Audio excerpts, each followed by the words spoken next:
kayaknya akan jadi daging semua buat kita semua. Jadi rugi banget kalau sampai nggak di record ya atau nggak dicatat buat sahabat sehat.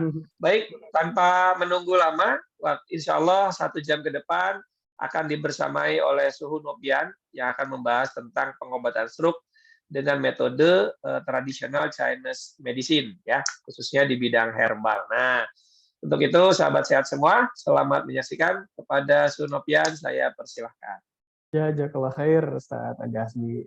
Ini kesempatan atau momentum yang mungkin memang saya nggak bisa sia-siakan ya. Karena saya kenal Ustaz Andi Hasbi ini udah dari kapan tahu Ustaz? Sering kerja bareng. Udah Ya, bertahun-tahun gitu ya. tahun-tahun. Ini saya nyapa dulu teman-teman di rumah nih, karena ini juga sebagian besar ini saat teman-teman saya lihat teman-teman yang familiar ya, teman-teman saya di praktisi di Tangerang, ada Bu Neni Astari, Masya ada Bu Allah. Yani, ada Bu Siti Martina, mungkin yang lain nggak saya sebutkan. Bahkan tadi ada guru saya saat yang antum sebutin tadi itu guru saya itu Dr. Gataut Maulana, Masya Masya Allah. Allah. Itu guru saya, beliau founder Sujok Perpasi, Oke, salah oke, satu oke. founder Sujok di Indonesia, Dr. Gatot. Wah, Ini guru saya, makanya beliau hadir, Masya Allah nih saya bisa, malah ini saya agak-agak ngeri-ngeri sedap, makanya yang hadir sini tabib-tabib, ada guru-guru, Masya Allah. Mudah-mudahan tidak bermaksud menggurui, mudah-mudahan sama-sama kita belajar di sini dengan momentum yang pas, momentum yang memang menjadi kesempatan yang perlu diambil untuk semua orang ya. Maksud saya sebagai seorang praktisi yang dipercaya untuk membersamai kegiatan ini. Sebelum mungkin saya akan coba share ini ya. Jadi kalau kita bicara pengobatan TCM ini, pengobatan yang memang familiar orang di Indonesia itu ya dua ya. Pahami akupuntur, Ustaz nanti juga ngisi akupuntur ya. Akupuntur dan herbal. Saya share screen dulu Ustaz.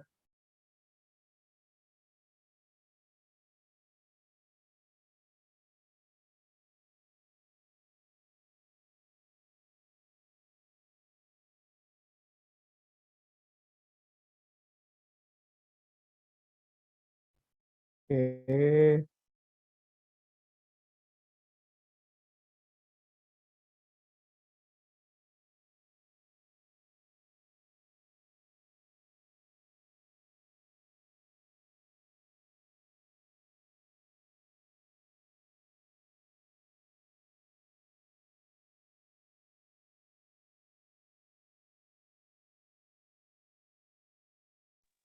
oke, sudah keluar. Oke, Ustaz. Ya.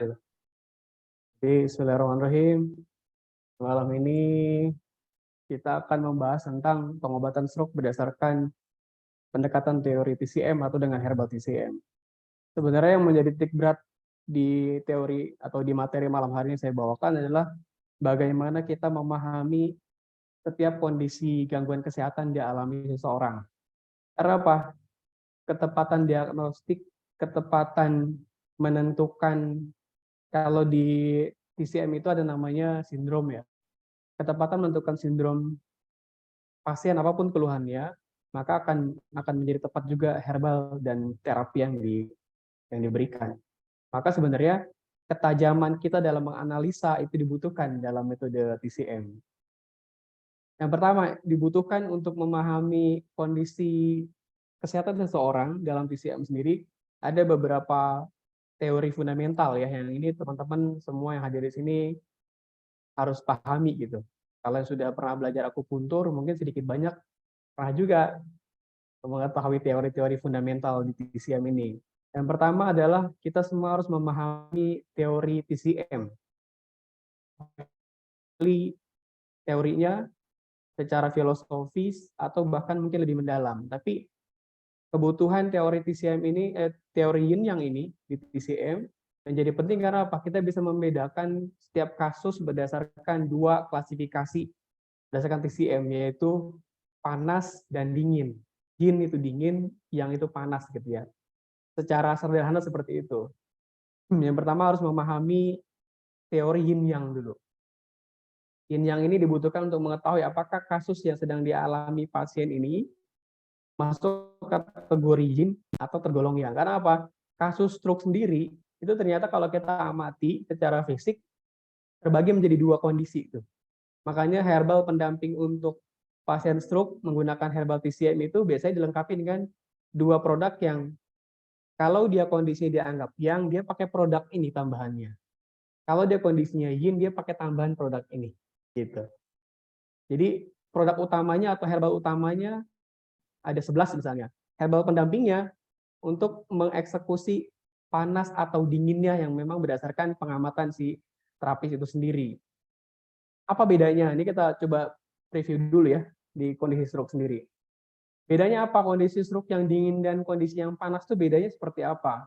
Kalau teman-teman, Bapak Ibu semua yang hadir di sini pernah melihat ya penampakan atau kondisi pasien stroke ini yang tangannya lemes sama sekali. Kondisinya tangannya lemes sama sekali. Bahkan kalau angkat dia harus bantu dengan tangan satunya. Ya, sering kita menemukan ini ya. Ini kondisi namanya kondisi dingin. Dan kita katakan seperti itu. Kita katakan dingin ekstrim, kondisi yin ekstrim dia. Kalau pasien stroke yang dia tangannya menekuk seperti ini, melingkar seperti ini, atau ketika dia sadar gitu, dia tangannya seperti ini. Pernah lihat? Ada yang seperti ini juga kan? Ada tarikan, ada kontraksi, ada tarikan di satu sisi di bagian tubuhnya, di tangan terutama yang terlihat itu.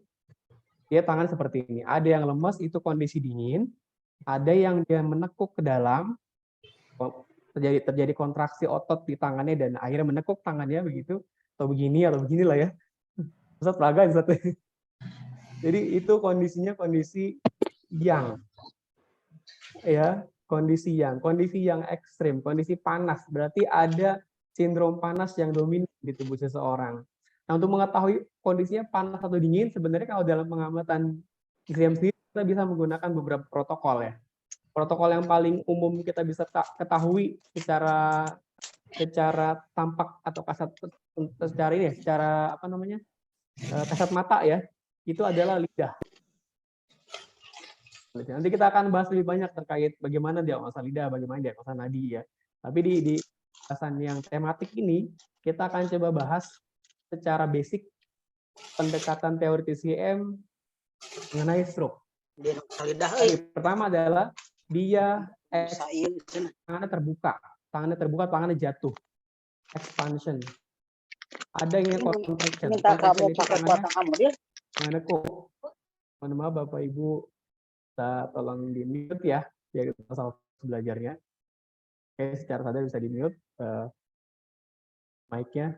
Yang pertama tadi ada namanya contraction, ada namanya expansion. Expansion itu terbuka, contraction itu dia berarti tangannya menekuk ke dalam. Ini penampakan dua kondisi yang berbeda.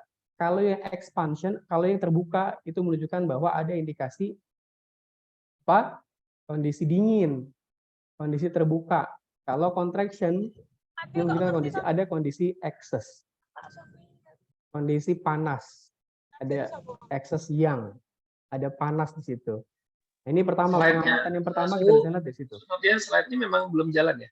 Belum. Oh, siap. Oke. Ini masih ditambah. Jadi ini gambarannya. Jadi pertama yin yang, yang kedua apa? Yang kedua adalah teori fenomena organ, atau fenomena organ ini menggambarkan bagaimana organ itu secara normal bekerja berdasarkan teori TCM, bukan berdasarkan teori medis konvensional ya. Yang ketiga, kita harus memahami ada namanya diagram aksis, diagram Mussing namanya. Saya jadi aksis sih, ingat Pak Dr. Gatotnya dari sini nih. Jadi aksis. Jadi ada diagram Mussing namanya. Nanti kita bisa ngelihat nih, kondisi seseorang memang kita bisa ambil datanya, kita record datanya, kita bikin database, kemudian baru kita bisa menentukan apakah pasien ini membutuhkan pengobatan yang seperti apa, baik terapi fisik maupun herbalnya. Kita misalnya lanjut ke slide berikutnya. Teori fundamental tadi ya. Yang pertama adalah teori yin yang. Yin yang ini harus kita pahami bukan sekedar panas dan dingin, tapi juga semua bagian tubuh kita terbagi menjadi yin dan yang, terklasifikasi menjadi kondisi yin dan yang. Gambarannya ketika kita misalnya melihat objek, kan manusia juga objek kan, terlihat kan, zohir kan, terlihat. Objek, ketika kita melihat objek, dia tidak bisa, belum bisa dideskripsikan berdasarkan yin dan yang kalau kondisinya masih utuh. Ketika kita misalnya membagi semua bagian atas dan bawah itu menjadi yin dan yang, maka kita bisa menentukan nanti kondisi gangguannya cenderung di atas atau cenderung di bawah, gitu ya. Misalnya kalau atas itu adalah yang, kalau bawah yin. Kanan itu yin, kiri yang. Bagian depan itu yin, bagian belakang yang. Bagian luar tubuh itu adalah yang, bagian dalam tubuh adalah yin. Maka kita harus paham juga konsep itu. Masuk juga dalam pembahasan panas dan dingin, berdasarkan sindrom yang kita butuhkan untuk didapat informasinya. Terkait pasien tersebut misalnya mengalami kondisi gangguan kesehatan, katakanlah misalnya masalah pada lambung. Tidak semua gangguan di lambung itu tergolong yang maupun tergolong yin. Misalnya kalau kita misalnya mendapatkan informasi, pasien datang atau klien datang dengan kondisi perut kembung. Kembung itu adalah kondisi yang. Sedangkan mual adalah kondisi yin. Maka kembung itu nggak mungkin dikasih jahe, karena jahe sifatnya hangat, tapi justru dikasih yang adem. Sifatnya yang adem untuk meredius panasnya, karena kondisi kembung itu adalah kondisi ekses yang lambung, atau ekses yang limpa misalnya, karena dia nggak bisa mentransformasi, bahkan mentransportasi nutrisi, maka jadi kembung. Oke, maka kemungkinan dia harus dikasih yang sifatnya mengademkan, gitu. Dalam hal ini misalnya daun pandan, ya kalau saat lidah buaya, itu kan untuk reduce kembung, karena dia ekses yang panas. Sementara kalau dia mual, nafsu makannya turun, itu kondisinya pasti yin. Kondisi pasti defisien gitu. Jadi beda antara kondisi sakit lambung yang satu dengan sakit lambung yang lain, itu berbeda. Maka herbalnya pun berbeda pasti, ya. Berdasarkan konsep yin dan yang ini, kita bisa pahami, oh ini kondisi sakit kepalanya dia nyut-nyutan nih, migrain. Ini pasti yang, pasti panas, pasti ekses yang. Oh ini pening, kurang tidur di bagian depan. Pening itu kondisinya yin. Nah dengan begitu kita akan mudah tuh, gitu ya. Kondisi ini yin, kondisi tadi yang. Vertigo itu yang, gitu ya. Kepala terasa ditekan di bagian atas itu yin bisa jadi. Jadi kita bisa pahami kondisi yang ini ketika kita aplikasikan kepada seseorang dengan kondisi gangguan kesehatan, kita bisa langsung mengidentifikasi apakah kondisi dia yin atau yang. Itu pertama. Yin yang ini dibutuhkan untuk itu. Teori yang lain, teori fundamental yang lain yang harus kita pahami adalah fenomena organ. Bagaimana organ tubuh kita bekerja secara fisiologis berdasarkan konsep TCM. Berdasarkan teori TCM. Nah, dan ada 5 organ yang akan saya jabarkan di sini. Ini yang memang secara umum ya kondisi fenomena organnya. Tidak ada penjabaran yang lebih lengkap. Nanti insya Allah di kelas berikut, di kelas yang offline nanti di Sukabumi kita akan jabarkan secara luas. Kita akan buka semua point to point. Kita akan jabarkan dan itu menjadi semacam apa istilahnya ya, sebagai input ya, sebagai informasi yang lebih lengkap, dan itu bisa menjadi senjata untuk teman-teman semuanya praktek. Karena bekalnya udah banyak nih di training kami ini dia ajarin. PTB-nya diajarin, secara psikologis juga diajarin, herbal TCM-nya, herbal Nusantara diajarin gitu ya. Luar biasa. Cara fenomena organ berdasarkan teori TCM, yang pertama adalah kita harus pahami bagaimana organ tubuh itu bekerja dan bagaimana kondisi patologinya, kondisi ketidaknormalannya terjadi. Misalnya kondisi liver bekerja seperti apa? Liver itu fungsinya apa? Dia mendeposit darah di liver. Itu secara fungsi kedokteran konvensional saja sudah sama tuh ya, menyimpan darah salah satu fungsinya. Kemudian memelihara qi, energi vital. Kemudian menguasai tendon, dia berhubungan atau analog dengan tendon. Jika kita misalnya melihat kondisi orang stroke ini mengalami kondisi paralisis, kelumpuhan. Ini sudah pasti mengalami kelemahan tendon nih. Kira-kira ada andil nggak liver di situ? Kalau ternyata memang dia lemas, tidak bisa bertumpuk di kakinya, tidak bisa bertumpuk tangannya, tidak bisa digerakkan, kemungkinan besar liver punya andil terhadap gangguan gerakan pada pasien stroke ini. Maka pada kasus stroke ada kurang lebih 5 organ yang terlibat. Ya, 5 organ terlibat dengan kondisinya masing-masing. Salah satunya adalah hati atau liver. Kemudian manifestasi liver itu bisa terlihat pada kuku dan matanya. Oke. Kemudian fenomena organ berikut adalah jantung. Jantung itu menguasai darah dan pembuluh darah. Ya, menguasai darah dan pembuluh darah. Kemudian tercermin pada wajah. Kalau pucat berarti defisien jantung, kalau udah merah sekali berarti ekses jantung. Kemudian menjadi pusat pikiran, semangat atau roh, sen ya, semangat kejiwaan. Bermuara pada lidah. Kita bisa melihat gangguan pada jantung pada peta lidah, bagian ujung lidah. Kemudian mengatur pengeluaran keringat. Jantung dirusak oleh panas. Ambil poinnya nih. Jantung dirusak oleh panas, padahal dia sendiri unsurnya panas, api. Tapi ketika dia ekses mengalami aktivitas yang berlebihan pada yang qi-nya, pada panasnya, maka dia akan dirusak. Akan mengalami gangguan gitu ya. Ini terjadi pada pasien stroke nih. Dia ada akumulasi panas pada jantung yang itu harus direduce dengan produk herbal yang bersifat mengademkan jantung. Kemudian berikutnya limpa. Secara fisiologi, fungsi limpa adalah menguasai transportasi dan transformasi. Bedanya apa? Limpa itu ketika kita makan, dia akan menyerap nutrisi atau saripati yang dihasilkan dari proses makan, memisahkan antara ampas dan nutrisi dan qing ya sebutnya ya. Dia mengatur transformasi, merubah qing, merubah essence menjadi energi. Maka disebut namanya qi she. Qi itu adalah energi vital, she adalah darah. Kalau penyebutannya qi shui adalah darah ya. Nah, dia mengatur transformasi, merubah qing merubah nutrisi menjadi energi, menjadi darah, kemudian dia mentransportasi ke seluruh tubuh. Dan limpa memastikan tidak terjadinya robekan atau luka pada pembuluh darah. Jadi limpa memastikan pembuluh darah kita tetap sehat. Jadi kalau ada orang kondisinya gampang hematum, gampang biru-biru, kata dijilat setan ya, Ustaz. Itu kemungkinan besar limpanya masalah. Gitu. Ini berhubungan sama sistem kekebalan tubuh, maka banyak di diagnosis pasien-pasien dengan kondisi sering hematum mengalami kondisi gangguan sistem kekebalan tubuh. Karena limpa itu adalah lim besar ya. Kemudian mempengaruhi otot dan alat gerak.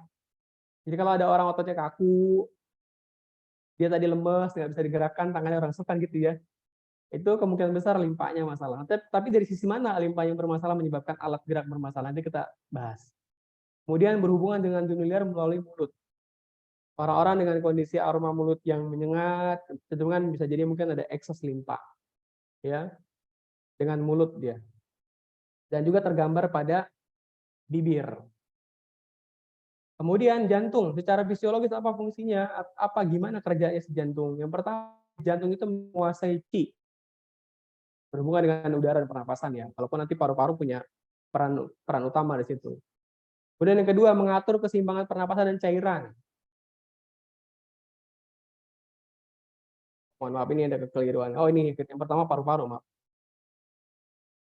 Ini paru-paru, mohon maaf, di jantung ini di D ini poin D adalah paru-paru, kok udara. Di poin D itu paru-paru. Ya. Fungsi fisiologis paru-paru adalah menguasai qi. Ya, energi vital, udara atau pernapasan, mengatur keseimbangan pernapasan dan cairan. Maka dia termasuk organ yang dia harus tetap kering, nggak boleh terlalu kering tapi nggak boleh juga terlalu lembab. Ya, maka dia unsurnya dia kondisinya kayu, api, tanah, logam. Logam itu dia kering sifatnya. Kemudian mengatur keseimbangan pernapasan dan cairan, mempengaruhi rambut dan kulit. Kemudian berhubungan dengan luar melalui hidung. Ini paru-paru. Jadi kalau orang meler terus segala macam, kemungkinan besar berhubungan dengan paru-paru. Kemudian ginjal. Ginjal di sini secara fisiologi dia menyimpan saripati, essence atau qing ya, menguasai atau mempengaruhi sistem reproduksi dan keturunan. Jadi kalau ada orang yang bermasalah dengan sistem reproduksinya, baik dia sistem reproduksi eksternal maupun internal ya, berhubungan dengan kista, miom, mungkin keputihan yang berlebihan, berhubungan dengan program hamil, itu concern-nya bagaimana cara kita meningkatkan atau menurunkan, kalau memang dia ekses, menurunkan atau meningkatkan fungsi ginjal. Karena kehamilan, melahirkan, pertumbuhan, sampai melewati masa-masa akhir balik, ya kemudian kondisi menopause, kondisi lansia itu semuanya dipengaruhi oleh ginjal. Maka ginjal menjadi organ yang menurut saya cukup penting karena dia menyimpan dua qing, dua essence. Yang ginjal sebelah kanan itu dia menyimpan qing bawaan namanya. Qing bawaan itu cairan yang memang diwariskan dari orang tua ibu dan bapak. Kalau ginjal sebelah kiri dia menyimpan qing dapatan dari proses makan. Ya. Jadi ini si ginjal ini sendiri ini termasuk organ yang unik menurut TCM karena dia menyimpan dua qing yang penting untuk pertumbuhan, untuk berhubungan dengan pertumbuhan, dengan akhir balik, dengan masa tua, gitu ya, dengan hal-hal yang berhubungan dengan pertumbuhan. Kemudian menguasai tulang. Pasien dengan kondisi tulang yang bermasalah, maka kuatkan ginjalnya. Membuat sumsum tulang belakang terkumpul di bagian kepala dan merupakan otak. Jadi otak ini termasuk namanya dia berhubungan dengan ginjal juga. Maka kalau kita bicara stroke, ada nggak hubungan dengan ginjal? Sangat ada. Karena ginjal adalah organ yang bertanggung jawab terhadap fungsi otak. Kemudian menguasai cairan tubuh, menguasai pembentukan qi, merupakan dasar pokok dari yin dan yang tubuh berhubungan dengan dunia luar melalui telinga dan bermanifestasi di rambut. Yang unik adalah ginjal dan jantung mempunyai hubungan yang istimewa. Dalam pendekatan teori TCM, ginjal menyimpan api sejati dan jantung menyimpan air sejati. Maka ketika seorang mengalami kondisi gangguan kesehatan yang berhubungan dengan kedua organ ini, kita bisa identifikasi nih. Misalnya dalam kasus stroke, misalnya kalau kita membahas stroke ya. Dalam kasus stroke dianggap jantung itu mengalami kondisi excess yang, mengalami kondisi kelebihan energi panas. Yang notabene jantung sendiri memang dia unsurnya panas, tapi kenapa dia bisa dirusak oleh panas? Nah, dalam kasus stroke kita dianjurkan untuk menguatkan ginjalnya. Gambarannya kalau ketika api tinggi, maka bisa jadi kemungkinan besar kenapa dia bisa membumbung, bisa meningkat, bisa panas, karena airnya jumlahnya sedikit. Atau kondisi ginjal yang melemah. Tugas kita adalah meningkatkan fungsi ginjal. Nah, kalau dalam produk herbal yang kita punya di Nusantara, baik sekali produk herbal yang tugasnya menguatkan fungsi ginjal. Gitu. Sifatnya mungkin ginjal menurunkan panas di jantung. Karena kemungkinan besar terjadi peningkatan aktivitas panas di jantung menyebabkan terjadinya kondisi terbentuknya reak. Kalau kita mungkin kalau dengar reak itu slime ya. Tapi reak di sini adalah kondisi perlengketan atau pengentalan terjadi pada darah. Walaupun reak bisa terjadi di mana-mana, tapi dalam kasus stroke terbentuknya gumpalan, sumbatan di pembuluh darah otak itu terjadi karena adanya reak yang berawal dari reum. Mungkin kemungkinan besar orang-orang dengan kondisi kolesterol tinggi, kadar cairan di darah yang mungkin sedikit, hingga menyebabkan darah mengalami koagulan, mengalami perlengketan, mengalami penggumpalan yang itu disebut namanya reak dalam TCM itu. Nah, kemungkinan besar kita sudah bisa mengidentifikasi ketika kita sudah memahami kondisi yin dan yang, kemudian kondisi fenomena organ. Kemungkinan lagi yang kita harus cari tahu dalam pendekatan teori TCM sendiri adalah teori Wusing. Memang Wusing ini bikin pusing tapi ternyata termasuk teori fundamental yang ini memudahkan kita mengidentifikasi setiap kasus gangguan kesehatan. Pada kasus stroke terutama, kita akan melihat fenomena yang terjadi pada tubuh seseorang berdasarkan teori Wusing. Karena setiap organ tubuh kita saling terkait. Ketika ada trouble, ketika ada masalah pada satu organ, maka dia berdampak ke semua organ. Sifatnya dia akan merusak secara general. Nah, tugas kita pertama adalah ketika memang kita menganggap, kita bikin simulasi dulu terkait teori Wusing ini, karena mungkin banyak di bagian ini yang harus ngulang-ngulang terus ya teori ini. Kenapa? Ini memang butuh teori yang butuh pendekatan bukan menghafal, tapi memahami gitu ya. Karena kalau menghafal kemungkinan besar akan susah, tapi kalau memahami secara analogi, baik secara analogi, filosofi maupun secara apa namanya, secara fisik nih, gambaran si Wusing ini akan mudah kita hafalkan ya, kita pahami ya. Yang pertama, siklus Wusing ini ada 4 siklus yang mungkin kita harus satu-satu kita jabarkan, tapi di poin ini, di kelas ini, kita mungkin tidak akan bisa menjabarkan karena waktu terbatas, tapi saya akan kasih gambaran terkait bagaimana memahami siklus ini. Dari 5 pembagian atau pengelompokan 5 organ ini, kita mungkin singkat menjadi ada bagian atas itu warna hijau adalah kayu, yang warna merah itu api, yang warna kuning itu tanah, yang warna abu-abu itu logam, yang warna hitam air. Kita singkat menjadi katla, kayu, api, tanah, logam, air. Di bagian kiri, gambar sebelah kiri di layar handphone atau laptop Bapak Ibu semua, itu adalah siklus Wusing. Di bagian kanan itu adalah perjalanan energi, mulai dari paru-paru sampai liver. LU, LI, ST, SP, HT, SI, BLKI, PCSD, GBLR, itu perjalanan energinya. Kalau yang sebelah kiri ini adalah siklus Wusing. Kondisi ini termasuk kondisi fisiologi. Jadi ada 2 pasang, dua siklus itu adalah siklus fisiologi, 2 lagi adalah siklus patologi, kondisi yang abnormalnya. Ini kondisi normal. Jadi kalau kita misalnya melihat kondisi organ tubuh, misalnya dalam hal ini kita melihat misalnya ada gangguan di salah satu organ. Dalam siklus ini dibaca saling menghidupi ya. Di siklus ini dibaca saling menghidupi. Kayu menghidupi api, api menghidupi tanah, tanah menghidupi logam, logam menghidupi air, air menghidupi kayu. Ini siklusnya berjalan searah jarum jam. Gambarannya ketika ada satu organ, tadi saya bicara kalau satu organ bermasalah maka akan berdampak general ke semua organ. Yang itu disebut namanya penyakit komplikasi. Karena satu kondisi yang tidak tertangani dengan baik, maka organ lain akan masalah. Terkena dampak dari satu organ yang mungkin tidak tertangani dengan baik. Sekarang kita ambil contoh. Api di jantung dan usus kecil di sini, misalnya dianggap mengalami kondisi peningkatan atau ekses ya. Maka organ yang memberi makan itu kan kayu. Nggak ada stand. Sorry.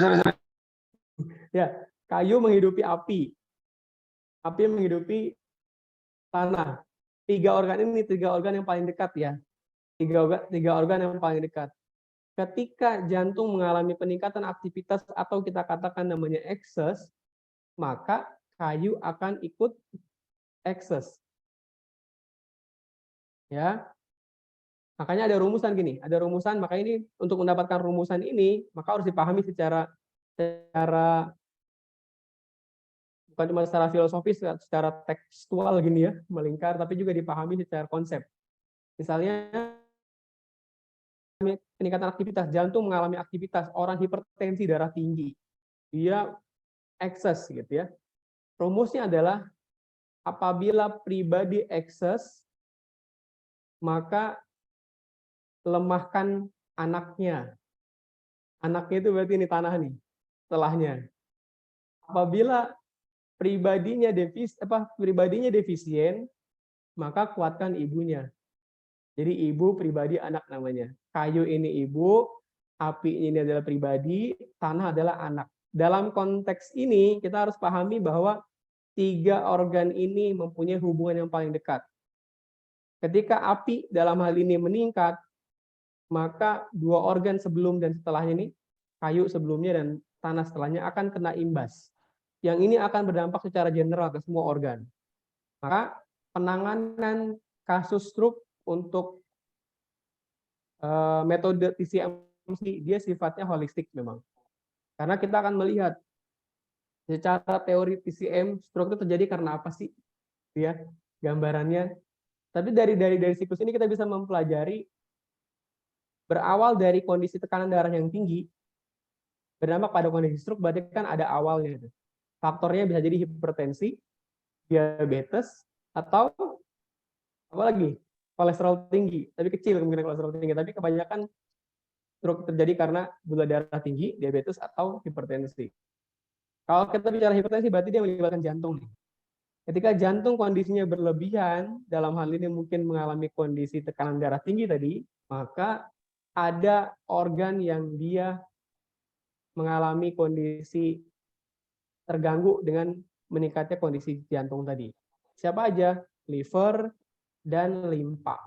Maka kasus stroke itu melibatkan liver dan limpa. Bagaimana nanti kondisinya kita lihat di slide berikutnya ya. Jika seorang mengalami tekanan darah tinggi, dia akan berdampak pada kondisi liver dan limpa. Livernya kenapa? Limpanya kenapa? Kalau dia pribadinya ekses, nih si api ini ekses, maka sedasi anaknya atau lemahkan anaknya. Kemungkinan besar anaknya kena dampak dari meningkatnya fungsi jantung tadi. Dan sedangkan kayu yang ngasih makan si jantung, dia akan mengalami kondisi defisien. Sehingga ketika liver itu defisien, sedangkan dia unsurnya angin ya, tubuh kita akan mengalami peningkatan jumlah. Kalau dalam hal ini pendekatan TCM ada istilahnya angin internal, ada angin eksternal. Angin internal itu terjadi karena liver mengalami kondisi defisien, sehingga terbentuklah angin internal. Kalau angin eksternal itu karena faktor luar ya, kalau angin eksternal. Tapi kalau angin internal itu karena si livernya lemah, sehingga menyebabkan terjadi disfungsi.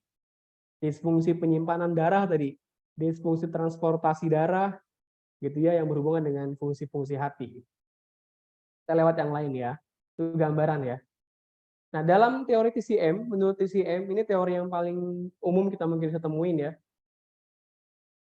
Jadi dalam teori TCM, stroke sendiri berdasarkan teori TCM sendiri, stroke adalah Chuzong namanya.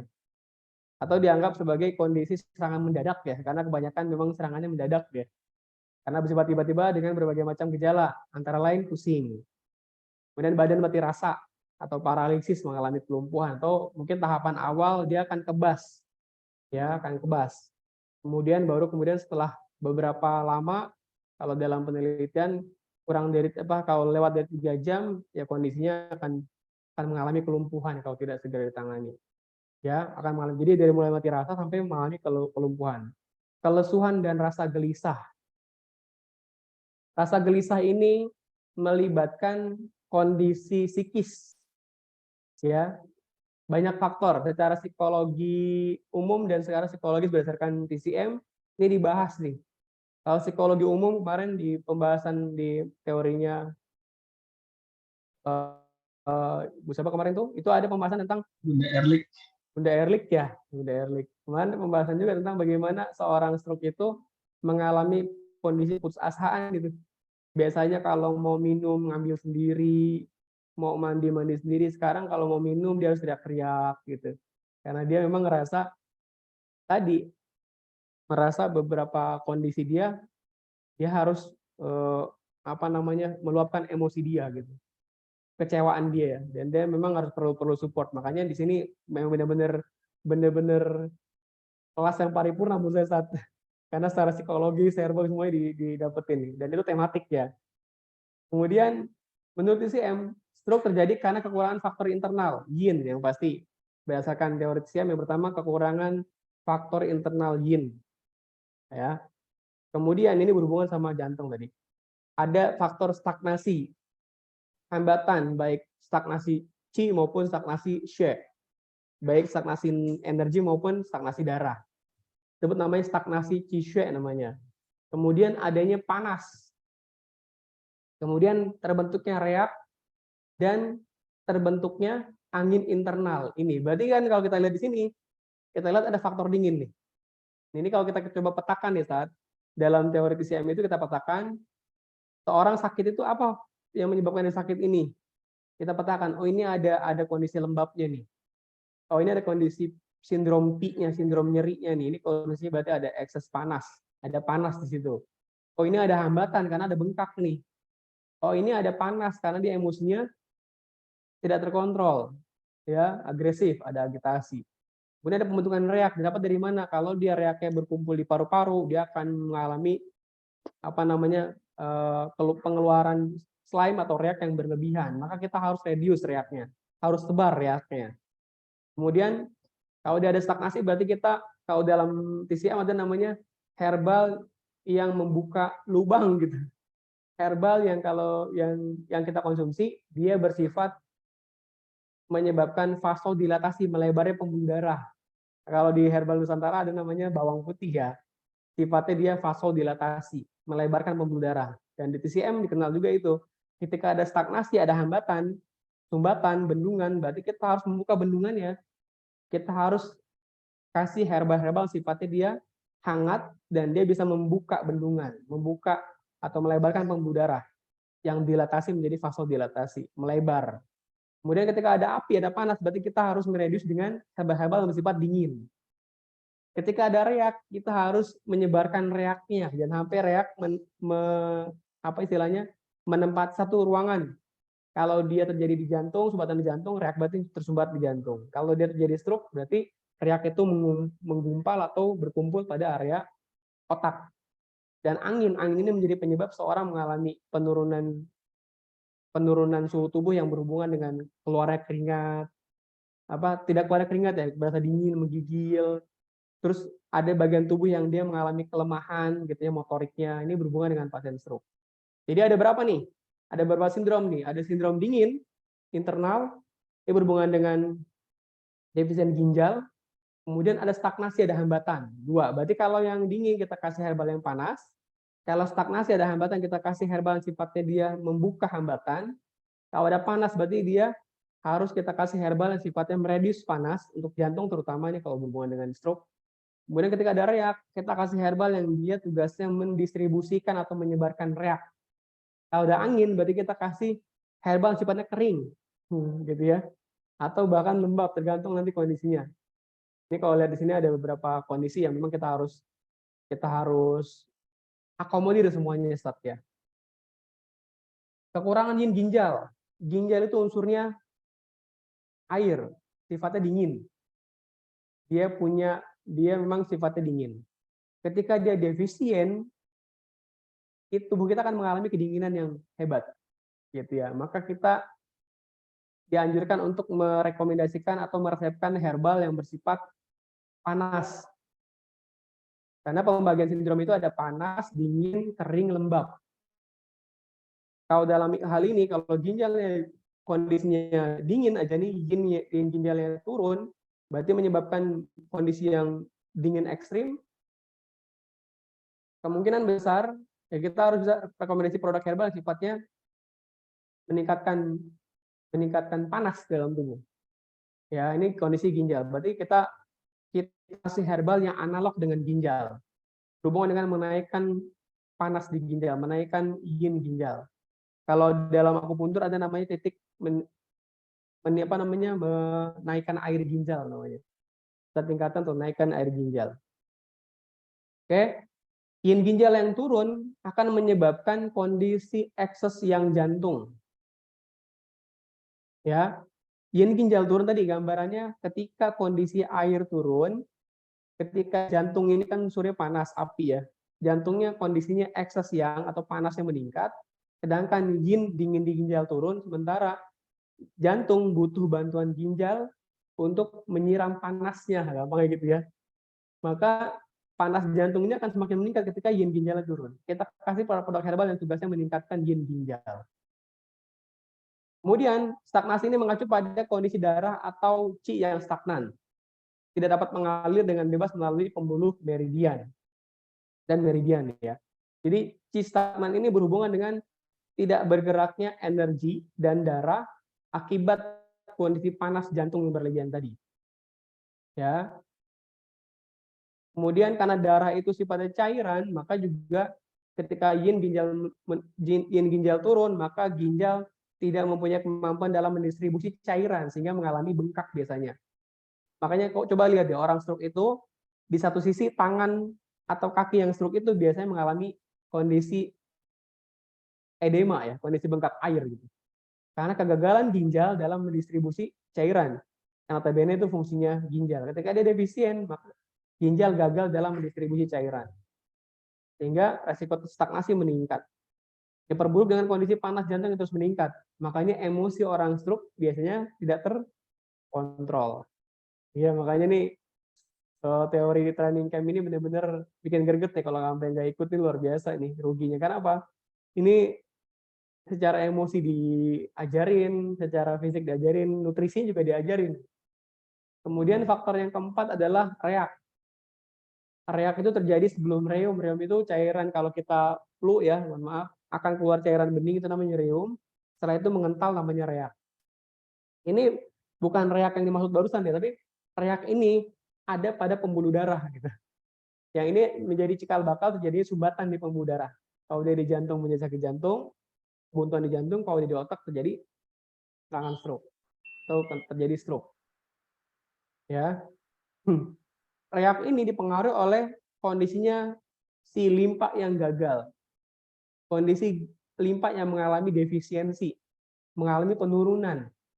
Karena tadi tugas limpa adalah memastikan pembuluh darah dalam kondisi baik, memastikan kelembaban juga terkontrol, memastikan cing, memastikan saripati menjadi darah dan energi, kemudian didistribusikan ke seluruh tubuh. Ketika ada reak, ketika ada bendungan, ketika ada stagnasi, jangan-jangan limpanya memang mengalami penurunan fungsi utama gitu, terutama dalam mendistribusi nutrisi ya. Kemudian yang kelima adalah faktor angin.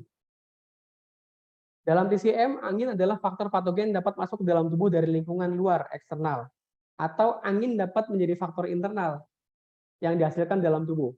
Dalam kasus stroke, terutama nih, pembahasan dalam kasus stroke, angin internal dianggap sebagai pemicu yang menyebabkan seorang mengalami kondisi penurunan gangguan fungsi tubuh, kehilangan kesadaran, kemudian masalah pada mentalnya juga. Nah, dalam pembagian ini kita bisa melihat bahwa kita bisa langsung memberikan rekomendasi produk herbal berdasarkan kondisi-kondisi di atas nih. Kekurangan ginjal kita kasih apa, stagnasi kita kasih apa, panas jantung kita kasih apa, reak kita kasih apa, kondisi angin kita kasih apa. Nah, tanda yang lain yang harus kita pahami adalah untuk memastikan kondisi yang di atas ini, kita bisa melihat kondisi fisiknya melalui tampak lidah, melalui penampakan lidah ya.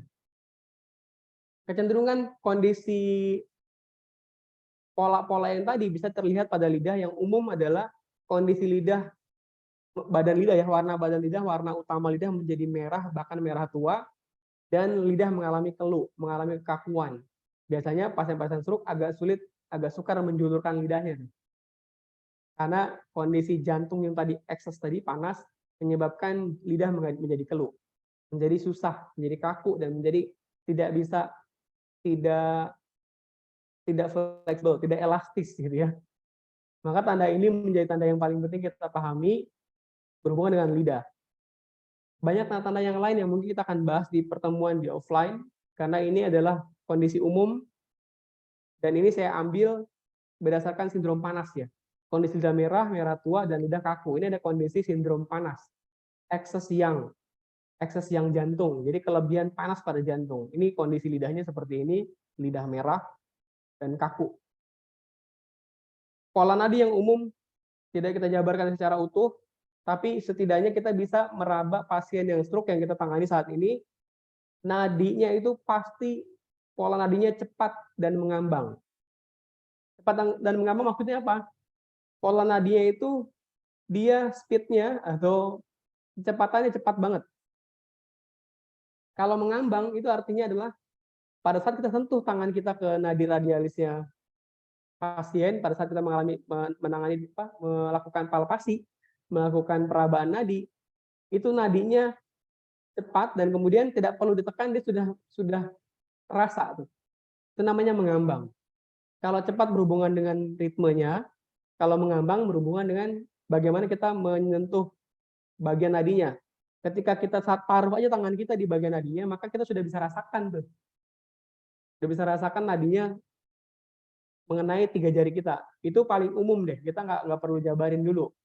setidaknya kita bisa melihat bahwa oh ini berarti ada namanya ada kondisi excess yang, ada kondisi kelebihan panas di satu organ, sehingga menyebabkan nadinya ritmenya menjadi cepat, dan ketika kita taruh saja jari kita sudah terasa, disebut namanya mengambang. Ya, nanti kita jabarkan terkait nadi, tapi di kelas ini kita hanya memberikan informasi terkait nadi-nadi yang sifatnya tematik ya, nadi dan lidah yang sifatnya tematik berhubungan dengan stroke. Pola-pola lidah orang stroke seperti apa, pola nadi seperti apa, lebih detailnya seperti apa. Ini sifatnya tematik, sifatnya praktis, tidak untuk dipelajari secara secara menyeluruh. Pun kalau mau pelajari secara menyeluruh nanti saya kasih materinya, tinggal dipelajari lebih lanjut untuk terus menyentuh pasien-pasien yang ditangani, terutama pelajari nadinya. Ini tadi saya bahas nih terkait herbal yang digunakan untuk pasien stroke ya, pasien stroke yang dia ini cukup populer. Ankong New Huang Wan namanya. Ada 11 produk, ada 11 di dalam komposisi angkung ini. Ini mungkin kita bisa coba cari tahu lebih lanjut produknya, karena ini termasuk produk-produk herbal atau tanaman obat atau obat tradisional yang dia tidak semua bahannya kita bisa dapatkan secara mudah ya. Makanya di kelas ini kita coba cari alternatifnya. Nah, paling tidak kita coba jabarkan ya, ada 11 komposisi yang masing-masing paling banyak itu 30 gram rata-rata. Teman-teman nanti bisa di screenshot di handphonenya atau di foto, nanti cari tahu bagaimana gambarannya, bagaimana produknya, sifatnya apa herbalnya, atau bisa cari di mana. Karena beberapa produk yang ada di sini, yang ada di list ini termasuk yang ada yang tidak ada di pasaran gitu ya. Karena Cina sendiri juga sudah merubah komposisi utamanya nih huangnya itu menjadi komposisi yang dia di alternatif, dirubah menjadi kalkulus bolpis. Apa tahu nggak kalkulus bolpis itu apa, atau nihuang itu apa? Nihuang itu adalah batu empedunya sapi. Batu empedunya sapi. Dan ini termasuk produk atau obat tradisional yang saat ini di beberapa keluaran, terutama yang terbaru, dia sudah tidak pakai lagi ini. Kemudian ada cula badak, itu juga kemungkinan besar sudah kita agak susah dapatkan ya. Cula badak itu termasuk produk herbal atau tanaman obat atau obat tradisional di produk angkung ini sudah tidak digunakan, diganti menjadi produk yang lain karena memang produknya atau bahannya sudah agak susah ditemukan gitu ya. Bahkan ada di sini produk yang itu juga termasuk langka dan ini juga sekarang dibatasi penggunaannya, yaitu kantung cernanya atau kantung yang sering kita mungkin pakai buat minyak wangi itu minyak kasturi kijang, kasturi namanya. Itu tuh kantung cernanya si kijang yang digunakan untuk salah satu bahan angkung ini. Nanti teman-teman bisa di screenshot, bisa dicari tahu, bisa dibeli produk herbal, karena ini kemungkinan besar satu produk ini aja 11 komposisi produk ini aja lumayan, masing-masing 30 gram, dan ini nanti dijadikan salah satu dijadikan bubuk semuanya, digiling semua produknya, kemudian dibuat bulatan-bulatan ukuran 3 gram, ya bulatan ukuran 3 gram yang dibuat menggunakan madu. Dibuat bulatan-bulatannya dari bahan madu dan kemudian ditutup atau dikemas menggunakan aluminium foil ya. Nah, oke, ini produknya. Nah, ini kalkulus bolpis namanya. Penampakannya seperti ini. Dia sifat herbalnya adalah pahit, manis, dingin. Dia analog ke organ jantung dan organ liver. Ya, ini kalkulus bolpis ini termasuk produk herbal atau bukan herbal, dia kan bukan herbal ya. Dia obat tradisional. Jadi dalam pendekatan pemahaman herbal sendiri, herbal itu adalah tanaman obat berkhasiat, tanaman yang digunakan untuk obat. Tapi kalau obat tradisional itu bisa jadi bahannya bukan tanaman. Yang kita tahu mungkin kalau di produk-produk herbal Cina itu ada namanya kuda laut, ada luwing, ada apa namanya macam-macam itu binatang yang digunakan untuk obat tradisional yang dibuat oleh produk-produk Cina. Nah, keutamaan si produk-produk Cina ini dia menggunakan bahan-bahan yang tadi ya. Ini kita bisa contoh dari mereka. Mereka menggunakan produk-produk herbal yang itu tidak banyak di pasaran. Kalaupun kita mau konsumsi produk herbal angkung, biasanya sudah disediakan dalam bentuk praktis yang sudah dibuat oleh mereka gitu ya. Dan kemudian ini kesulitan kita mencari bahannya, kita nggak bisa buat gitu. Maka dengan kekayaan hayati yang kita punya, kita bisa memberikan atau membuat alternatif produk serupa dengan si angkung ini menggunakan bahan-bahan yang ada di rumah kita atau bahan-bahan yang kita bisa gampang carinya gitu. Apalagi kita kan saat ini kan kayak Ustadz Andi, beliau ini adalah alumni dari herbal ya, alumni beliau praktisi herbal. Beberapa juga sini ada Bu Neni Astari, beliau juga praktisi herbal, beliau juga sudah menamatkan pendidikan herbalnya gitu ya, dan itu bisa cari alternatif karena sifatnya pahit, manis, dan dingin. Tinggal kita cari aja serupa dengan produk ini, kira-kira apa. Dan ini analog dengan jantung dan liver. Dia tugasnya meredius panas jantung, kemudian menghilangkan si angin yang ada di liver tadi, menghilangkan angin yang menyebabkan seorang mengalami gangguan kesadaran. Nah, sifat herbal kita bisa cari alternatifnya. Misalnya, herbal yang kita bisa gunakan pahit, manis, dan dingin. Apa yang ada di sini? Kira-kira teman-teman bisa ada gambaran nggak sifat herbal yang dia punya rasa pahit, kemudian ada sedikit manis, dan dia bersifat dingin? Kira-kira apa tuh? Kalau lidah buaya? Dia dapat dinginnya. Tapi dia secara rasa dia nggak mewakili pahit dan dia nggak mewakili manis. Tapi di sini Ya? hambar. Maka kita bisa pakai bunga lawang, Tat. Nah, bunga lawang tuh. Bunga lawang sifatnya pahit, ada pahit, manis.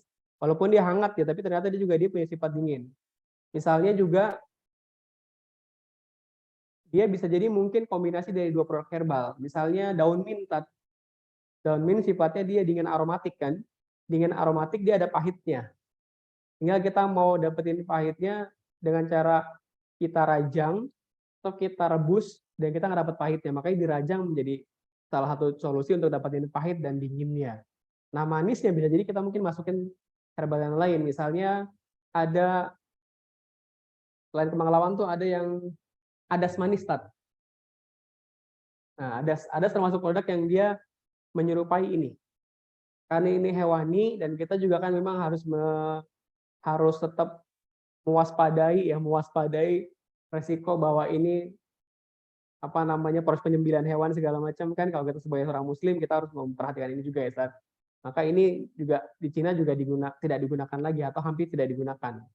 Maka kita bisa gunakan yang pertama adalah adas manis karena dia punya rasa pahit, punya rasa dingin, dan dia punya rasa agak sedikit manis. Maka adas manis ini bisa jadi solusi untuk menggantikan ini.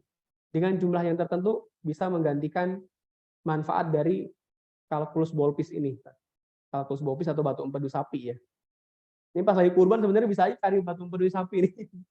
Cari di saluran. Ini cara nyarinya adalah si tabib akan mencari saluran empedu dari saluran liver ke empedu, dia akan ada bulatan-bulatan kecil seperti ini nih.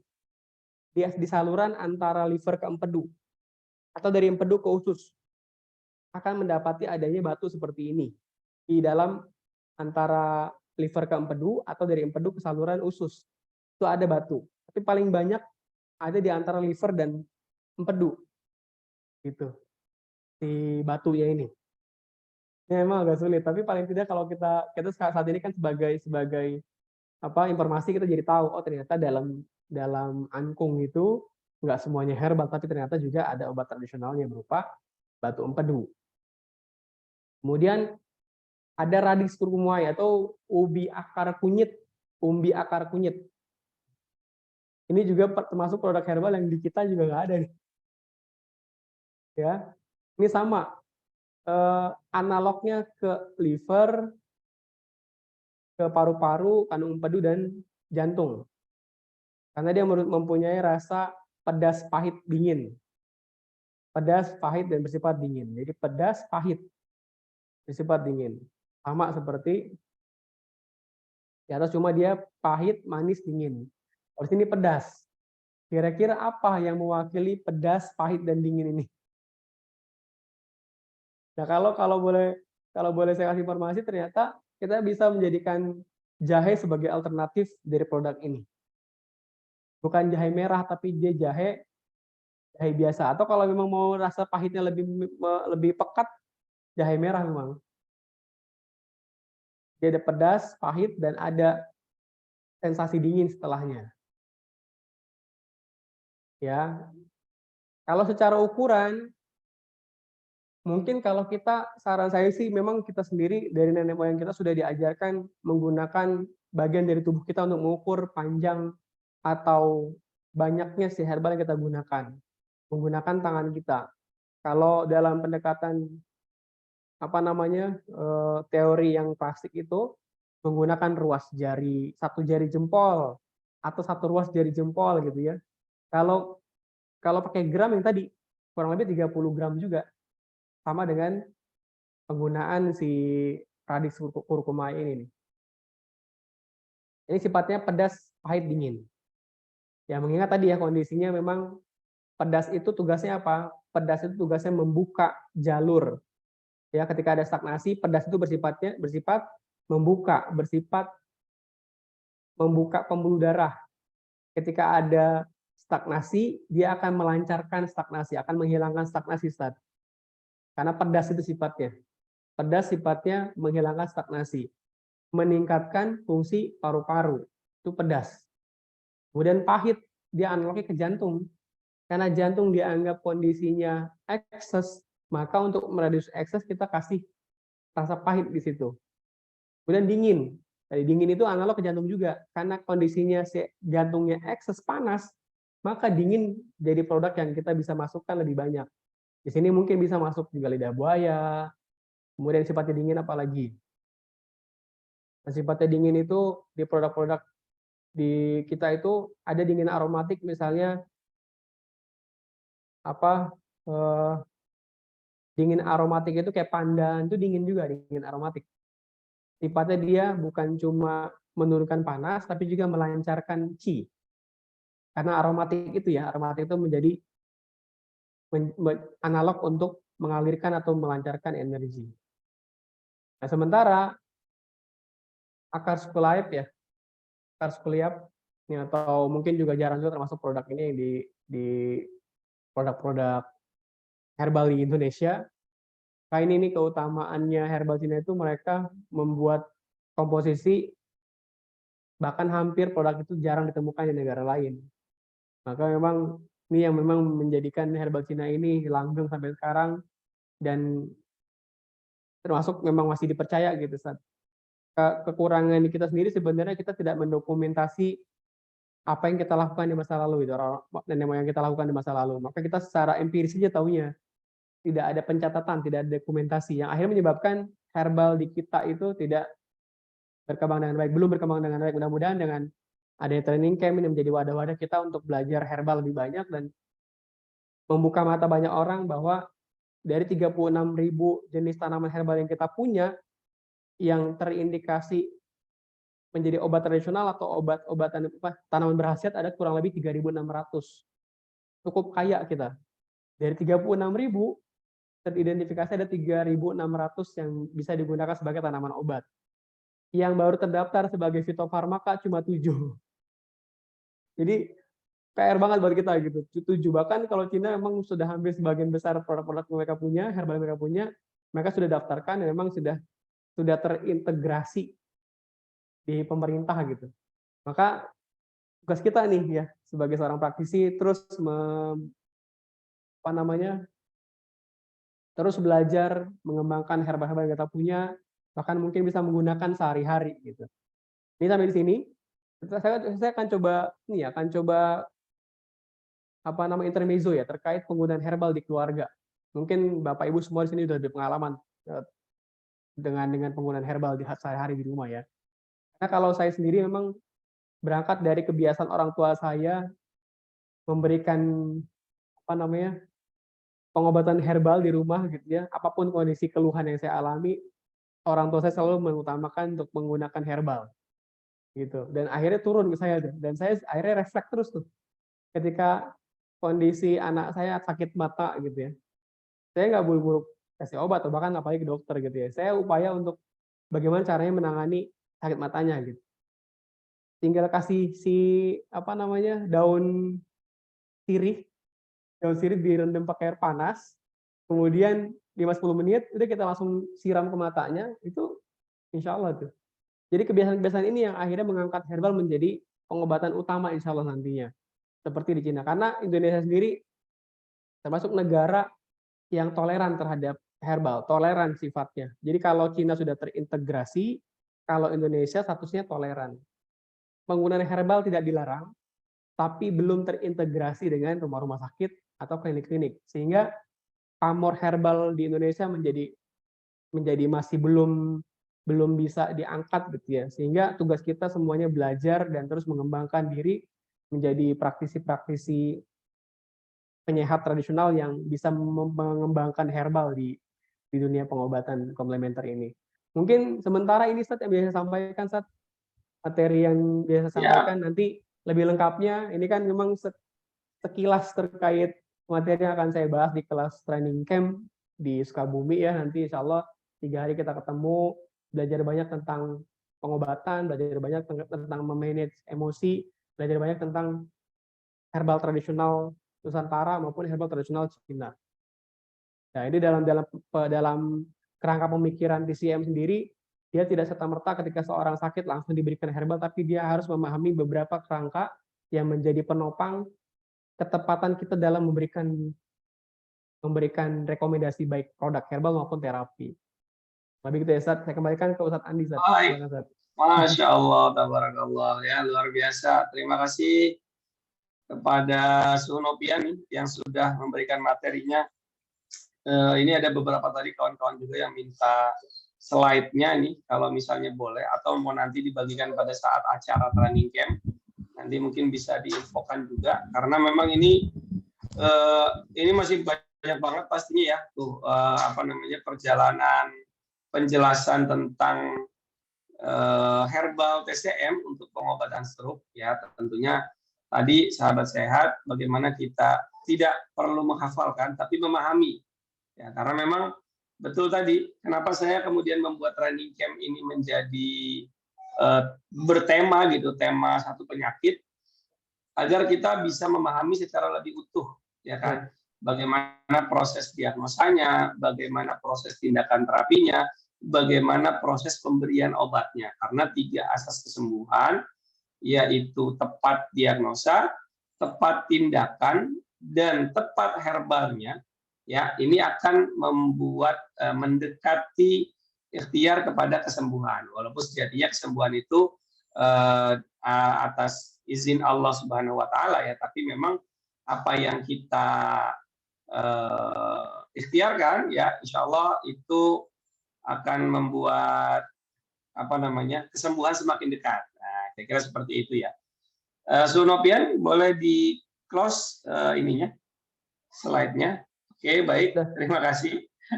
Baik, baik nanti mungkin ya ini masih ada mungkin nanti buat teman-teman yang ingin bertanya secara langsung boleh raise hand ya, atau boleh langsung hidupkan mic-nya.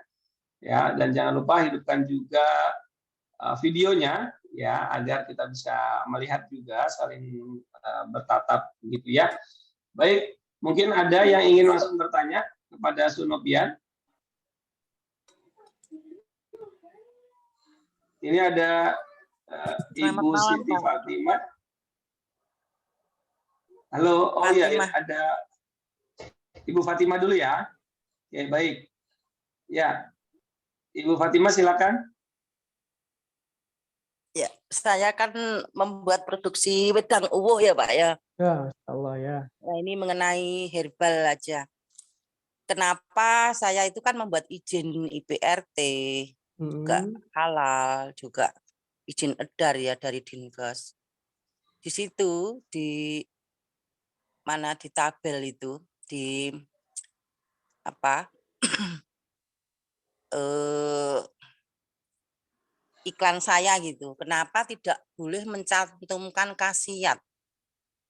Itu ya, Ya. itu yang saya itu kadang-kadang ini kenapa herbal di Indonesia itu tidak segera seperti tadi apa seperti yang di Cina maksud saya, karena untuk mencantumkan itu di label aja kita tidak boleh itu Pak. Ya itu saja Pak. Mencantumkan Baik, khasiat silakan terutama langsung ya. dijawab Bang Nopian. Oke. Yang pertama dalam dalam ketentuan penggunaan herbal ini ya, herbal, ada peraturan yang memang mengontrol terkait pencantuman khasiat. Memang itu aturan yang dikeluarkan oleh Badan POM ya, Badan POM. Karena nanti kalaupun memang dikeluarkan izinnya kan POM TR ya. Salah satu ketentuan yang harus dipahami oleh setiap produsen herbal adalah tidak mencantumkan khasiat. Nanti ada ketentuan Bu, yang boleh cantumkan itu apa aja dalam tampak depan itu kemasan yang boleh cantumkan itu apa. Yang pertama adalah nama produk herbal itu sendiri nanti akan terdaftar di Badan POM kan, di BPOM. Nama produknya besar, kemudian gambar pemanis lah, misalnya ada gambar orang, kalau encok kayak encok capek-capek ekspresinya gitu ya. Kemudian hanya boleh cantumkan di bawahnya itu adalah komposisi utama, kemudian khasiat secara umum. Jadi boleh mencantumkan khasiat, tapi khasiat secara umum, tapi tidak boleh detail. Untuk sakit jantung, liver, paru-paru nggak boleh. Tapi ibu boleh mencantumkan khasiat secara umum, misalnya meredakan pegal-pegal, udah cukup itu. Tidak boleh dijabarkan secara detail, dan itu memang peraturan dikeluarkan oleh Badan POM terkait produksi dan produksi dan distribusi herbal di seluruh Indonesia. Dan kalau ibu lihat coba produk-produk herbal yang sekarang ada di pasaran itu hampir semua, bahkan semua tidak ada khasiat Bu, hanya mencantumkan khasiat utama. Makanya si wedang uwu ini ibu coba klasifikasikan khasiat utama si wedang uwu ini apa untuk pegal-pegal. Berarti nanti pada saat ibu memasarkan produk ibu dan ibu mengurus izin baik itu PIRT maupun POM TR ya, itu hanya boleh mencantumkan khasiat utama. Khasiat untuk meredakan pegal-pegal. Kemudian di bawahnya biasanya dianjurkan untuk mencantumkan expired date ya. Jadi nama produk, kemudian mau ada logonya, kemudian gambar pemanis itu bisa gambar orang segala macam ya, atau gambar rempah-rempah gitu. Kemudian di bawahnya itu komposisi, kemudian expired date atau tanggal kadaluarsa. Itu mungkin boleh saya sampaikan. Jadi ini terkait peraturan yang dikeluarkan oleh Badan POM, Bu. Jadi tidak boleh mencantumkan khasiat secara mendetail. Itu sih kurang lebih. Siap, mudah-mudahan terjawab nih Bu Fatimah. Nanti boleh juga nih Bu, kalau Ibu nanti ikut training camp, produknya bisa dibawa diperkenalkan ke kawan-kawan yang sudah mendaftar dan ikut program training camp lainnya nih. Ya, sudah puluhan yang ikut. Nah, bisa juga nanti Ibu mempromosikan produknya ya di acara training camp, karena orang stroke juga kayaknya mungkin cocok juga nih minum wedang uwuh ya, karena beberapa kombinasi herbal ya, Sunopia. Nah, itu ya, betul. akan mungkin juga bagi yang sindromnya dingin tadi ya, mungkin bisa minum herbal yang di wedang uwuh. Biasanya ada yang sifatnya panas, nah, seperti itu ya. Oke, baik. Untuk selanjutnya ini sudah ada Ummu Fakih nih. Ummu Fakih sudah raise hand. Silakan Ummu Fakih. Assalamualaikum Ustadz. Waalaikumsalam warahmatullahi wabarakatuh. Videonya mana nih Ummu Fakih? Belum kelihatan. Afwan Ustadz, mati lampu. Oh, siap. Dari mana Umu Fakih? Ya, Sulawesi Selatan, Ustaz. Sulawesi Masya Allah. Selatan. Masya Allah. Jauh sekali ya. Baik, silakan. Kami ada 2 pertanyaan. Yang pertama itu tentang bagaimana ketika orang bersalaman dengan kita, katanya suhu tubuh kita itu sangat panas. Kemudian si yang dikomentari ini biasa saja dan terlihat bahwa dia mengatakan bahwa dirinya sering marah, meledak-meledak. Kemudian ada yang alumni TCM juga mengatakan organ limfanya yang bermasalah.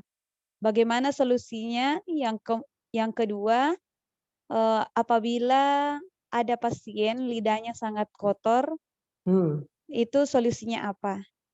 Ya, syukran, makasih. Oke. Afwan. Jadi kalau tadi kaitan dengan suhu tubuh yang panas gitu ya, padahal kita nggak ngerasa apa-apa, tapi kalau orang lain pegang tuh panas gitu ya, bisa tetap stay mic-nya, nanti kan ada beberapa hal yang mungkin saya akan tanyakan. Terkait suhu badan yang panas, memang suhu tubuh secara umum kita itu mungkin normalnya tidak terasa panas gitu ya, tapi sebagian orang ada loh yang memang kondisi, terutama bagian telapak tangan ya, ketika dia menyentuh telapak tangan kita gitu, dia terasa panas.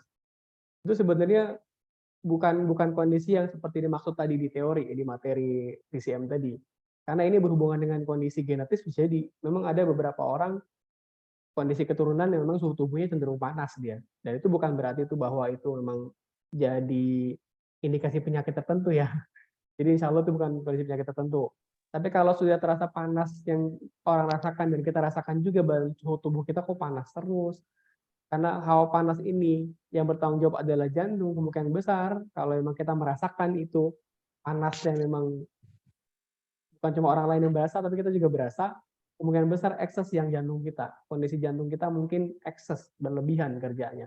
Sehingga tuh suhu tubuh kita menjadi panas, dan itu terasa di tubuh kita. Bahkan mungkin rasanya bisa sampai terasa keluar keringat secara berlebihan, bahkan setiap hari. Kemungkinan besar itu kondisi jantungnya memang ekses. Jadi bukan sakit jantung ya, dalam pendekatan teori TCM, memang nggak ada indikasi, nggak ada istilah-istilah diabetes, hipertensi itu nggak ada. Tapi kalau dalam TCM ini sendiri, hipertensi itu adalah kondisi ketidakharmonisan ginjal dan jantung. Ekses yang jantung, defisien yang ginjal, begitu. Jadi nama penyakitnya jadinya hipertensi gitu. Kalau diabetes, defisien ion limpa, ekses yang liver misalnya, gitu, itu dia masuknya kategori penyakit diabetes gitu. Jadi memang pendekatan teori TCM begitu teorinya, pembahasannya enggak yang hipertensi itu kan konvensional ya, dokter konvensional. Jadi insya Allah kalau emang ibu nggak ngerasain ada panas di badannya, sementara orang lain ngerasain tuh insya Allah bukan indikasi penyakit. Itu yang pertama. Yang kedua, kalau ada orang lidahnya kotor gitu ya, kalau dia anak-anak, kemungkinan besar, kalau apalagi kalau dia masih minum susu formula ya, kemungkinan besar itu amuba, adanya kandida. Karena kondisi coating atau selaput lidah yang menebal dan terkontaminasi makanan, minuman yang lain sehingga terlihat lidahnya kotor. Itu faktor pertama, kalau di anak-anak berarti kemungkinan besar ada kandida, jamur dari susu formula yang diminum. Atau botol yang mungkin harus selalu dibersihkan kalau ada kandida. Tapi kalau orang dewasa yang mengalami lidah kotor, itu menunjukkan kalau dia lidah kotornya di tengah itu menunjukkan ada kondisi panas di tubuhnya. Kondisi panas. Berawal dari panas ringan menyebabkan tadi penebalan coating, penebalan selaput lidah, yang itu berimbas kepada ketika dia makan makanan yang lain yang berwarna, maka makanan tadi akan mengkontaminasi, akan memberikan pigmen warna di coatingnya, di selaput lidah, sehingga menyebabkan lidahnya jadi kotor banget gitu. Warnanya sendiri apa? Warna yang terlihat nampaknya itu lidahnya apa? Coklat, kuning, berminyak atau gimana? Putih-putih. Putih. Oh, berarti itu berarti kemungkinan besar kandida, jamur. Maka langkah pertama kemungkinan besar itu jamur kandida. Langkah pertama adalah bisa rutin menggosok lidah dengan sikat gigi, atau ada sikat gigi khusus yang untuk lidah, itu pertama untuk membersihkan si selaputnya. Kemudian karena kemungkinan besar itu karena ada kelembaban yang meningkat di usus, di pencernaan, di perut. Bisa konsumsi rutin kunyit dan temulawak untuk ngilangin si kandidanya dari sumbernya, dari perutnya. Bisa pakai kunyit. Karena kunyit antiinflamasi kan, dia anti peradangan. Temulawak juga termasuk produk yang bisa meningkatkan fungsi pencernaan. Khawatirnya masalah di pencernaan. Langkah pertama Sudah dibersihin. iya, Apa? betul Ustadz. Sudah ini Afwan Ustadz, sudah operasi usus buntu tapi lidahnya masih begitu. Iya, berarti itu sumbernya memang ada masalah di pencernaan. Jadi memang itu kandida jamur. Dibersihin aja rutin pakai sikat yang khusus untuk lidah ya, untuk lidahnya itu. Jadi kalau bisa saya sarankan tadi konsumsi kunyit aja. Kunyit diiris tipis-tipis. Berapa banyak? Dia pakai hitungan jari aja, ruas jempolnya dia. Kemudian dibersihin, cuci, diiris tipis-tipis, slice gitu. Kemudian taruh di gelas, disiram pakai air panas, diseduh aja, bukan digodok ya.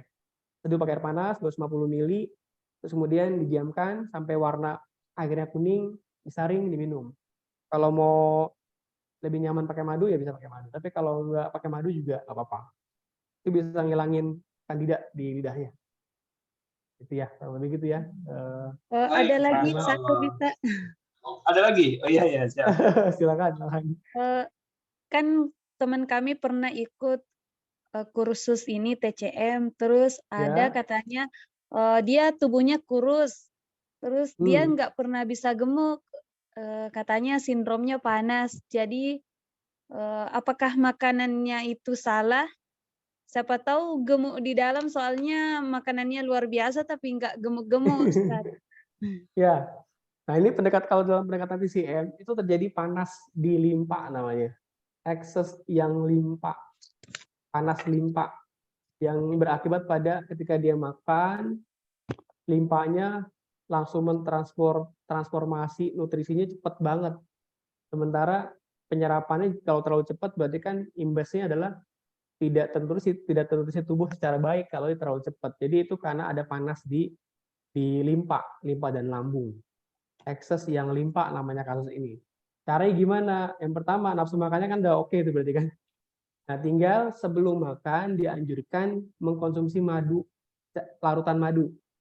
Larutan madu itu bersifat kalau Ustadz Andi mungkin nyebutnya alkali gitu ya. Tapi kalau dalam TCM bersifat tonik dia. Bersifat menguatkan. Menguatkan apa? Menguatkan penyerapan nutrisi supaya nggak cepat-cepat diserap sama si limpa. Maka direduce dulu pakai larutan madu. Jadi madu masukin ke airnya air biasa, bukan air panas apalagi, bukan air hangat apalagi air panas ya. Air biasa, diaduk sampai dia larut, kemudian diminum setiap mau makan.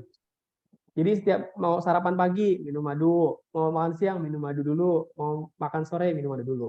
Itu bisa meredius panas si limpa yang berlebihan tadi, ekses yang limpa namanya. Gitu. Karena sifatnya dia manis, dia dikasih si tonik yang sifatnya tonik, ya madu itu bersifat tonik namanya. Itu bisa meredius panasnya limpa. Insya Allah bisa membantu kalau itu ritual dirutinkan setiap hari, nanti kelihatan deh perubahannya insya Allah. Ya, Benar tadi, Baik. memang panasnya panas di limpa. Baik, terima kasih atas pertanyaannya nih, Umu Faik tadi ya, Mufakih ya, atas pertanyaannya. Memang kan kadang juga Sunobian pasien penderita stroke juga kan kurus ya, ada juga yang kurus gitu ya, pola makannya sudah baik tapi nggak gemuk gitu kan, badannya habis. Nah mungkin itu juga terjadi pada masalah di limpanya ya, sehingga perlu ada perbaikan nutrisi. Bu, ini ada pertanyaan terakhir mungkin Bu Yani. Ada yang ingin ditanyakan Bu Yani? Saya satu kali lagi, Ustaz. Oh, siapa ini? Oh, Bu Fatimah. Ya. Mau tanya, silakan. di mana saya bisa pelatihan untuk pengolahan herbal, Pak? Maksud saya begini, perlakuan herbal. Kan kemarin itu saya praktekkan, misalkan dikeringkan di matahari, di sinar matahari, itu seperti apa, di open itu bagaimana. Oke. Terus, nah itu maksud saya seperti ini. Nah ini Pak, ini produk saya. Videonya mana Ibu? Ini produk Videonya saya. belum aktif, Ibu. Belum dibuka. Videonya belum. Ini. Oh iya, Masya Allah. Produk Ini saya kemas seperti ini. Wah, cakep itu, Bu. Cakep tuh kemasannya. Ya. Iya. Iya, gedang uwu. Keren tuh. Seperti ini. Menjual. Iya. Maksud saya belajar di mana supaya bisa memaksimalkan ya, maksud saya kan banyak itu wedang yang dari rempah-rempah semacam podrek, terus bandrek gitu ya. bandrek, iya. Podrek. Bandrek, terus apa itu? Saya tuh kepengen itu loh, pengen bisa itu. Ini itu pas saya banget belajar ini. di mana itu saya. Oke, nanti kalau untuk ini bisa minta informasi dengan Ustadz Andi Hasbi. Nah, beliau sendiri kan memang alumni dari Herbal Insani ya, Ustadz. Nanti bisa minta informasi dengan beliau. Atau syukur-syukur Ibu bisa silaturahim nanti di training camp, ikut kelas ini. Nanti bisa ngobrol banyak dengan Ustadz Andi. Bahkan mungkin Ustadz Andi Hasbi bisa mengakomodir kalau Ibu pengen belajar tuh. Insya Allah beliau bisa tuh. Dan juga ada beberapa alumni nih. Ada beberapa alumni dari Herbal Insani ya. Terima kasih. Nanti bisa langsung dengan Ustadz Andi Hasbi, informasi ini Ibu bisa dapatkan dari beliau. Nanti bisa langsung kontak aja. Dia punya nomor Insya Allah handphone. Insya Allah nanti kita akan ini juga Sunopian. Jadi setelah training camp ini juga nanti akan ada training khusus pendalaman ya dari setiap materi modul yang dipelajari ya kan, karena ya tentunya belajar itu terus-terusan gitu kan, tidak bisa berhenti sekali belajar gitu ya, karena kompleksitas tubuh manusia yang memang perlu banget kita pelajari sama-sama gitu kan. Nah, nanti kalau herbal insya Allah bisa jadi pembicaranya salah satunya juga adalah Sunopian kita. Masya Allah. Ya pokoknya Ibu tinggal jauh kontak Ustadz Andi Hasbi, informasi terkait apapun insya Allah beliau memang koneksi dengan praktisi-praktisi hebat di seluruh Indonesia tuh beliau tuh. Karena kita pernah bikin baksos nasional ya, baksos akbar nasional itu isinya praktisi hebat di seluruh Indonesia. Jadi beliau kenal semua. Jadi kalau terkait bahkan mungkin Ibu bisa diakomodir dengan belajar dengan beliau, Bu. Jadi Ibu langsung kontak aja dengan beliau, nanti terkait informasinya kita minta informasi banyak dengan beliau. Baik. Terima kasih. Sama-sama, terima kasih Ibu Fatimah ya sudah berbagi cerita juga nih tentang produknya. Saya sih berharap Ibu Fatimah juga bisa ikut nih training camp. Nanti boleh tanya-tanya ke admin di grup Healthy Mastery Academy ya, di grup HMA. Nah, nanti bisa tanya di situ sehingga kemudian nanti pada saat kita di event training camp bisa ngobrol bareng gitu ya, sambil belajar yang lain, sambil memperkenalkan produknya Bu Fatimah nih ya. Saya sangat senang banget kalau teman-teman punya produk kemudian diperkenalkan ke kawan-kawan yang lain sehingga kemudian bisa menjadi wasilah rezeki juga buat kawan-kawan lain yang ikut memasarkan. Nah, seperti itu kan ya. Betul. Oke. Amin. Jadi insya Allah acaranya tanggal 7 sampai 9 Juli ya, Jumat Sabtu Ahad tanggal 7 sampai 9 Juli. Tempatnya di Agropark Pesantren Yatim Sukabumi ya. Nanti info jelasnya sahabat sehat, Bapak Ibu semua bisa langsung menghubungi admin di 0813 1788 0001 ya. Gitu. Nah, ini saya ulang ya agar Bapak Ibu yang ingin mendaftar ya di program training camp. Nah, ini bisa ikut langsung di program tersebut, dan bagi Bapak Ibu yang malam ini ikut dari program training camp yang daftar ya, kita ada program promo. Jadi harga umumnya itu adalah 1.500.000 harga normal. Benefitnya banyak banget dari kita karena temanya tentang camp ya, berarti kita di tenda full fasilitas ya, ada sleeping bag, ada matras. Ya, tempatnya tidak terlalu dingin, jadi cukup menyejukkan, ya tidak dingin banget gitu sehingga akhirnya jadi bikin orang malas keluar gitu ya, malas mandi ya, tetap dingin lah, tapi tidak dingin sekali gitu ya. Nah, kemudian juga yang kedua ada fasilitas dapat buku Sembuh Bahagia. Ya, ini buku pertama, buku kedua yang saya susun. Ya, isinya ada puluhan jenis penyakit berikut dengan resep herbalnya dan tindakan terapinya. Kemudian juga ada beberapa jenis diagnosa, termasuk diagnosa lidah, diagnosa nadi yang tadi Suhu Nopian sudah sampaikan.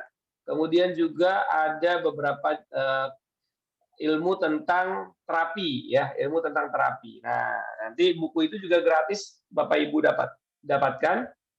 Kemudian juga ada fasilitas berkuda, fasilitas memanah, ya, ada goodie bag, ya, ada ya konsumsi makan dan snack selama acara. Total itu semua nilainya 1.500.000.